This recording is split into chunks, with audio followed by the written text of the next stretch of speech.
Hello दोस्तों, मैं अमित कुमार सिंह आपका अमित सिविल सर्विसेज एकेडमी में बहुत बहुत स्वागत करता हूं। दोस्तों, मेरे चैनल पर डेली आप बिहार करंट अफेयर्स, राष्ट्रीय तथा अंतर्राष्ट्रीय घटनाओं के साथ देख सकते हैं। दोस्तों, इसी कड़ी में मैं आज आपके लिए 9 और 10 जुलाई 2024 के सारे बिहार करंट अफेयर्स, राष्ट्रीय और अंतर्राष्ट्रीय घटनाओं के साथ लेकर हाजिर हूँ। दोस्तों, यकीन मानिए, मेरे चैनल पर बहुत जल्दी सबसे लेटेस्ट अपडेट मिलते हैं। मेरे चैनल पर कॉपी पेस्ट नहीं है दोस्तों। मेरे चैनल पर कॉपी पेस्ट आपको नहीं देखने को मिलेगा। 6 अखबारों को डेली पढ़ा जाता है और उसका निचोड़ आपके सामने हाजिर किया जाता है। तो इस चैनल को देर न करें दोस्तों, इस चैनल को सब्सक्राइब करिए, दोस्तों में शेयर करिए और रैली का पीडीएफ भी आप हमारे Amit civil services telegram channel पर जाकर प्राप्त कर सकते हैं। तो देर न करना है दोस्तों, चैनल से जुड़ते जाना है और जिनको जरूरत है उनको भी शेयर जरूर करें। चलते आज के पहले क्वेश्चन की तरफ। पुलों के रखरखाव हेतु नीति लागू करने वाला देश का पहला राज्य कौन बना है? दोस्तों देखिए, बिहार सरकार की किरकिरी हुई है, आप जानते ही हैं। लगभग 1 महीनों में 10 से अधिक पुल टूटे हैं बिहार के। तो इसके बाद विपक्षी दलों ने भी हमला बोला है बिहार सरकार पर। तो सरकार ने जो है पुलों के रखरखाव हेतु नीति लागू किया है और ऐसा करने वाला जो है बिहार पहला राज्य बना है। पुलों के रखरखाव हेतु नीति लागू करने वाला देश का पहला राज्य बिहार बना है। इस नीति के आधार पर पुलों का हेल्थ कार्ड बनेगा। साल 2005 से लेकर अब तक 6200 पुलों का निर्माण जो है बिहार सरकार कर चुकी है। बिहार के पथ निर्माण मंत्री विजय कुमार सिन्हा हैं। दूसरे क्वेश्चन की तरफ अगर चले हम, तो राजधानी पटना की तरफ बिहार के कितने जिलों के शहरों में कैब सेवा शुरू की जाएगी? जानते हैं दोस्तों आप, ओला उबेर से आप तो परिचित हैं और तीसरा रैपिडो भी आ गया है। तो सरकार जो है इस तरह ओला उबेर और रैपिडो की जो सेवाएं हैं, जो ऑनलाइन कैब सेवाएं हैं, उनको पटना के साथ साथ बिहार के अन्य शहरों में भी इसके विस्तार की शुरुआत करने जा रही है। तो इसके लिए दोस्तों राजधानी पटना की तरह बिहार के 13 अन्य शहरों में भी इसकी सेवा शुरू की जाएगी प्रथम चरणों में। दूसरे चरणों में 24 अन्य जिलों में भी, अब अन्य जिलों के शहरों में भी शुरू की जाएगी। परिवहन सचिव संजय कुमार अग्रवाल ने बताया कि यात्रियों की सुविधा के लिए दरभंगा, भागलपुर, पूर्णिया, गया, मुजफ्फरपुर, वैशाली, सारण, मुंगेर, नालंदा, बेगूसराय, रोहतास, कटिहार और किशनगंज जिले में भी बाइक और टैक्सी सेवा शुरू करने का निर्णय लिया गया है। बिहार की परिवहन मंत्री शीला कुमारी हैं। दूसरे चरण में 24 और जिलों में भी इसका विस्तार किया जाएगा। तो दोस्तों राजधानी पटना की तरह बिहार के 13 शहरों में भी जो है कैब सेवा शुरू की जाएगी। बिहार के किस जिले के रहने वाले मोहम्मद तौफीक रसूल का चयन जॉर्डन की अम्मान में होने वाले 18वीं एशियाई मेंस जूनियर हैंडबॉल चैंपियनशिप में हुआ है? तो देखिए दोस्तों, नवादा के रहने वाले मोहम्मद तौफीक रसूल, इनका चयन जो है 18वीं एशियाई मेंस जूनियर हैंडबॉल चैंपियनशिप के लिए हुआ है। यह जो है ये जो प्रतियोगिता है जॉर्डन के अम्मान में होने वाली है। इसके लिए बिहार के खेल मंत्री सुरेंद्र कुमार मेहता तथा बिहार राज्य खेल प्राधिकरण के महानिदेशक रविंद्रन शंकरन ने मोहम्मद तौफीक रसूल को बधाई दी है। तो बिहार के नवादा के रहने वाले मोहम्मद तौफीक रसूल का चयन 18वीं एशियाई मेंस जूनियर हैंडबॉल चैंपियनशिप में हुआ है। ये बिहार के लिए गर्व की बात है। स्वदेशी लाइट टैंक जोरावर का निर्माण डीआरडीओ ने किसके साथ मिलकर तैयार किया है? तो दोस्तों देखिए, लार्सन एंड टुब्रो के साथ मिलकर जो है डीआरडीओ ने स्वदेशी लाइट टैंक जोरावर का निर्माण किया है। रक्षा अनुसंधान और विकास संगठन डीआरडीओ ने लार्सन एंड टुब्रो के साथ मिलकर स्वदेशी लाइट टैंक जोरावर को लॉन्च कर दिया है। जल्दी इसका व्यापक परीक्षण किया जाएगा। यह टैंक कमिंस इंजन द्वारा संचालित है और डीआरडीओ ने घरेलू स्तर पर एक नया विकसित इंजन करने की परियोजना शुरू की है। रक्षा अनुसंधान और विकास संगठन की स्थापना 1958 में की गई थी। डीआरडीओ जो है भारत सरकार के रक्षा मंत्रालय का एक रिसर्च एनालिसिस विंग है। Doctor Sameer V Kamat DRDO के प्रमुख हैं। 25 टन वजनी और 750 हॉर्स पावर के दमदार इंजन से चलने वाला जोरावर लाइट टैंक असाधारण गतिशीलता और मारक क्षमता का मिश्रण है। इसमें 105 मिलीमीटर या उससे अधिक कैलिबर की गन लगी हुई है, जिससे एंटी टैंक गाइडेड मिसाइल दागी जा सकती है। जोरावर में कम से कम 30 हॉर्स पावर प्रति टन का वेट रखा गया है।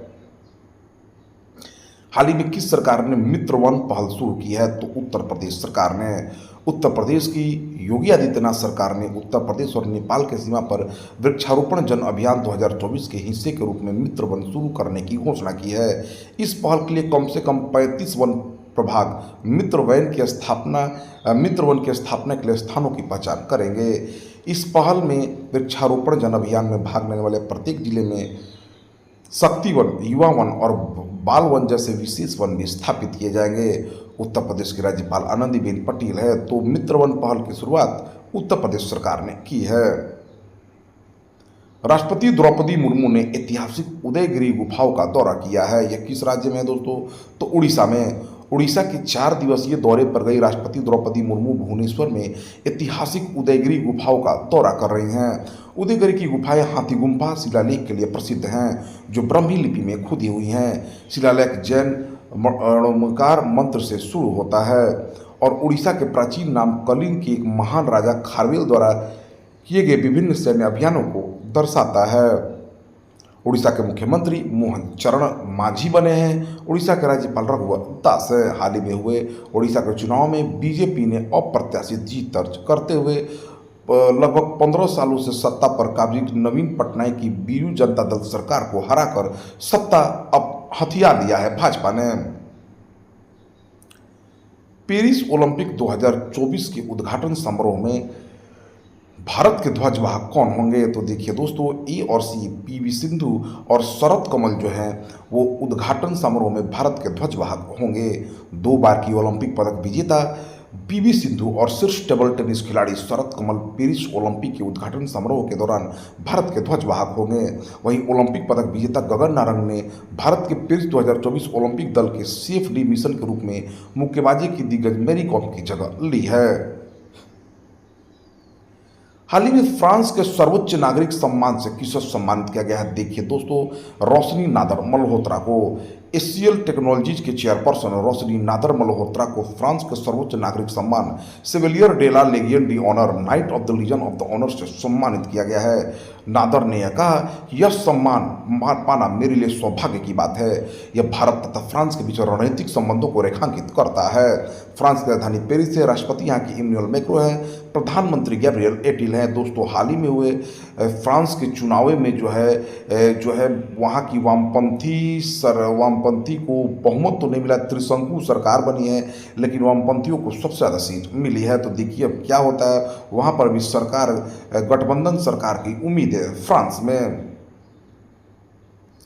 फ्रांस अपने प्रतिष्ठित स्थलों जैसे एफिल टावर, लॉयर संग्रहालय, नोट्रे डेम कैथेड्रल और पैलेस ऑफ वर्सल्स के लिए प्रसिद्ध है। जून 2024 महीने के लिए ICC player of the month का अवार्ड किसे दिया गया? तो दोस्तों ये बुमराह है, जसप्रीत बुमराह को मिला यह award.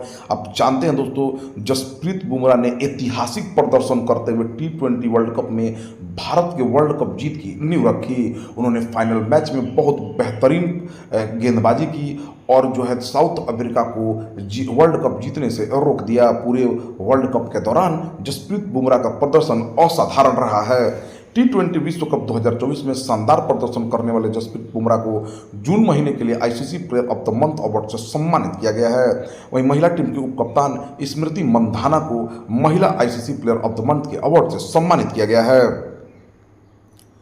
Tata power solar system limited ने हाल ही में घर घर सोलर पहल किस राज्य में शुरू की है? तो उत्तर प्रदेश में। Tata power solar system limited ने उत्तर प्रदेश में घर घर सोलर पहल की शुरुआत की है। इसका उद्देश्य हर घर को सौर समाधान के माध्यम से स्वच्छ ऊर्जा प्रदान करना है सोलर के माध्यमों से। इस मिशन की शुरुआत पीएम मोदी के संसदीय क्षेत्र वाराणसी से की गई है। पेरिस ओलंपिक 2024 के लिए भारतीय टीम का मुख्य स्पॉन्सर किसे बनाया गया? तो दोस्तों अडानी ग्रुप जो है पेरिस ओलंपिक 2024 के लिए भारतीय टीम का मुख्य स्पॉन्सर बनी है।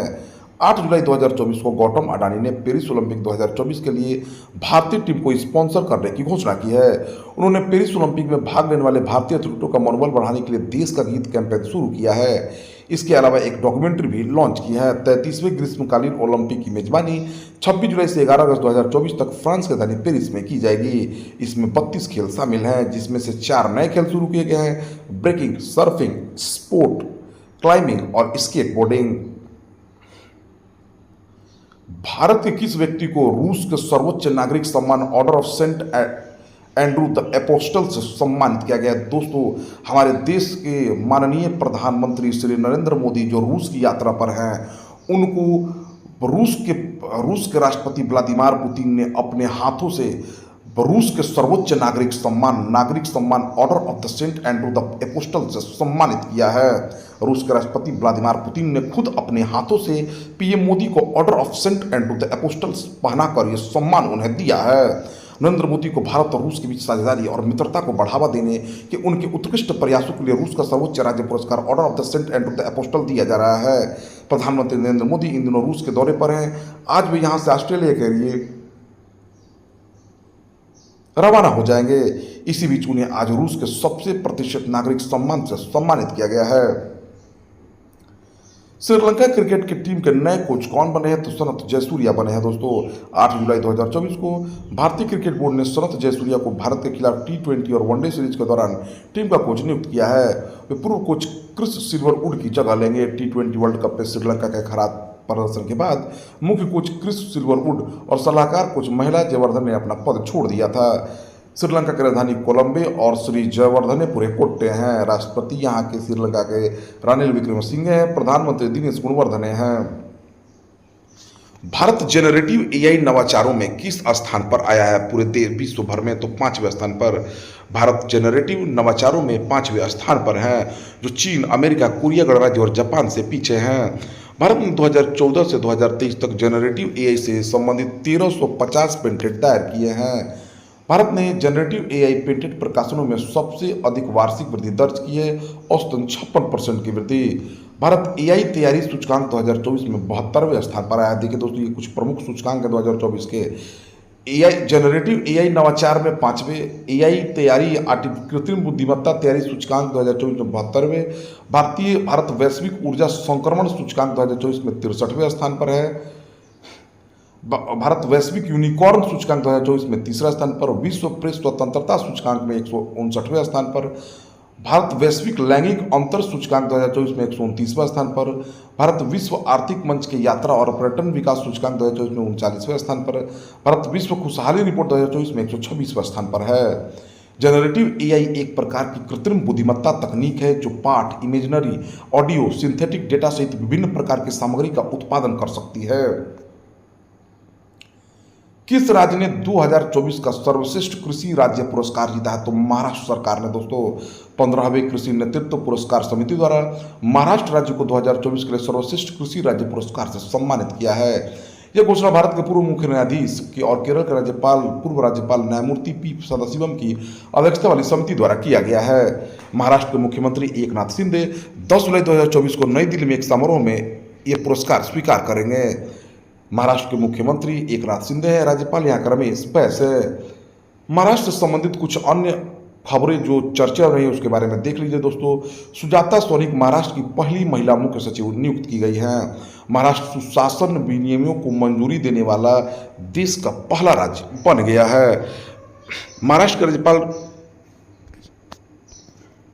राज्यपाल रमेश बैस ने मुंबई के राजभवन में gateways to the sea historic ports and docks of Mumbai region नामक पुस्तक का विमोचन किया है। 28 जून 2024 को महाराष्ट्र सरकार ने मुख्यमंत्री माझी लड़की बहन योजना भी शुरू की है। किस तमिल लेखक को प्रतिष्ठित विश्वंभर राष्ट्रीय पुरस्कार के लिए चुना गया है? तो शिवशंकरी को दोस्तों। तमिल लेखिका शिवशंकरी को विश्वंभरा डॉक्टर सी नारायण रेड्डी राष्ट्रीय साहित्य पुरस्कार 2024 के लिए चुना गया है। यह पुरस्कार साहित्य में उनके महत्वपूर्ण योगदान को मान्यता देता है। पुरस्कार में 5 लाख रुपए नकद, एक स्मृति चिन्ह और एक शॉल शामिल है। यह पुरस्कार 29 जुलाई 2024 को हैदराबाद के रविंद्र भारती में डॉक्टर सी नारायण रेड्डी की 93वीं जयंती समारोह के दौरान प्रदान किया जाएगा। चेन्नई में रहने वाले शिवशंकरी ने तमिल में 36 उपन्यास, 48 लघु उपन्यास, 150 कहानियां, 15 यात्रा वृत्तांत, 7 खंड निबंध, 4 शोध पत्र और 2 आत्मकथाएं लिखी हैं। इनका नाम प्रसिद्ध तेलुगु कवि और ज्ञानपीठ पुरस्कार विजेता डॉक्टर सी नारायण रेड्डी के नाम पर रखा गया है। इस पुरस्कार को कुछ अन्य पुरस्कार जो हाल ही में दिए गए हैं वो देखिए। सेना चिकित्सा कोर के कैप्टन अंशुमन सिंह को असाधारण बहादुरी के लिए मरणोपरांत कीर्ति चक्र से सम्मानित किया गया है। L&T metro rail Hyderabad limited ने परिवहन श्रेणी में गोल्डन पीकॉक पुरस्कार जीता है। लेखिका, आलोचक और नारीवादी कार्यकर्ता पी गीता को पहले सरस्वती अम्मा पुरस्कार से सम्मानित किया गया है। नेपाल में आयोजित हिंदी संवाद कार्यक्रम में डॉक्टर उषा ठाकुर को 12वां विश्व हिंदी सम्मान प्रदान किया गया है। सोमालिया की पहली और एकमात्र महिला समाचार टीम बिलन मीडिया ने 2024 one world media press freedom award जीता है। भारतीय क्रिकेट टीम के प्रमुख कोच कौन बने हैं? तो गौतम गंभीर बने हैं दोस्तों। गौतम गंभीर को भारतीय टीम का नया हेड कोच बनाया गया है। गंभीर ने राहुल द्रविड़ की जगह ली है। इसका ऐलान बीसीसीआई के सचिव जय शाह ने मंगलवार को किया है। भारतीय टीम के टी20 विश्व कप 2024 के खिताब जीतने के बाद राहुल द्रविड़ का बतौर हेड कोच कार्यकाल समाप्त हो गया था। बीसीसीआई के अध्यक्ष रॉजर बिन्नी हैं। तो दोस्तों यह रहा 9 से 10 जुलाई 2024 के सभी इंपॉर्टेंट बिहार करंट अफेयर्स राष्ट्रीय तथा अंतर्राष्ट्रीय घटनाओं के साथ। तो दोस्तों ऐसे ही वीडियो प्राप्त करने के लिए आप हमारे चैनल से जरूर जुड़िए बेहतरीन और एग्जाम में सफलता के लिए। Thank you for watching my videos.